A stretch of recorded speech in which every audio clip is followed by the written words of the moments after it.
Hi guys, this is Kit Vincent with Treats from Mexico. Welcome to the next episode. Today we're going to talk about another treat from Mexico that's not a food, more of an experience again, and that is the Mayan ruins in the southern Yucatan Peninsula of Mexico. They're scattered all throughout. Some of them are really big and commercialized, and some of them are really small and they're really hard to get to. This one's kind of in the middle, and where we are today is in Coba, C-O-B-A. And I don't know if the town was named after the ruin or vice versa, but what you'll see behind me are ruins that have not been dug out yet. These are ruins that have that are here. That will someday be cleaned up, but right now there's still ruins and trees are growing in them. And if you pan around this way, you'll see, and we're going to kind of walk out there to them, that the other parts of these ruins have all been cleaned up. And you can come in and you can walk on them, and in some cases you can climb up them. Keep in mind, these things have been here for almost 5,000 years, and they're still intact. I'm not going to give you a history lesson, but I do want to tell you that if you take the time when you come to Mexico, if you take the time and drive outside, if you get off of your full service resort and you rent a car and you can get out and you can find these things, just like you can find the cenotes, you can find all these Mayan ruins. They're scattered throughout and they're phenomenal. One of the coolest things about going to a ruin that is a little more commercialized is that you can do things like rent bikes. And so, because sometimes the distance between the ruins, between the different temples, is really far. And so in this case, we're renting bicycles.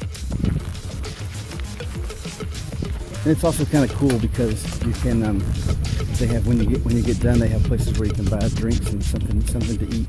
Because in this case, and we're kind of far out, Coba's kind of far out, and if you didn't bring all the stuff, then you would get hungry and tired, especially if you walked all this way. So being able to use a bicycle makes a big difference. Now I'll show you what it looks like when we get there.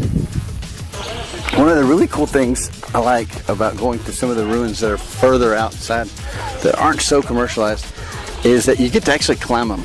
And this is a temple, and we're actually going to get to climb to the top of it. And it's going to be super cool. They put ropes. They don't worry about who's going to fall and sue them.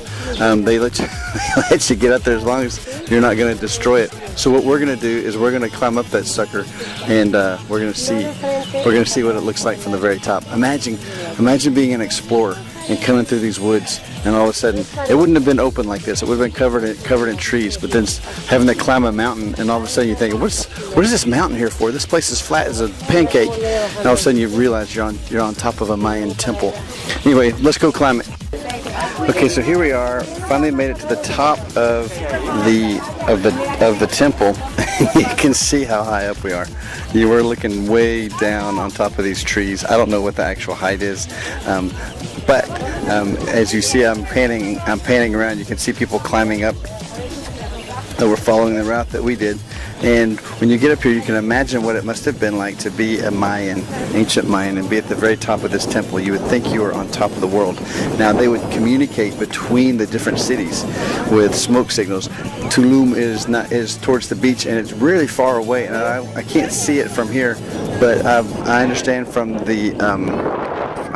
from the lectures that they were able to communicate with smoke signals between the two different cities.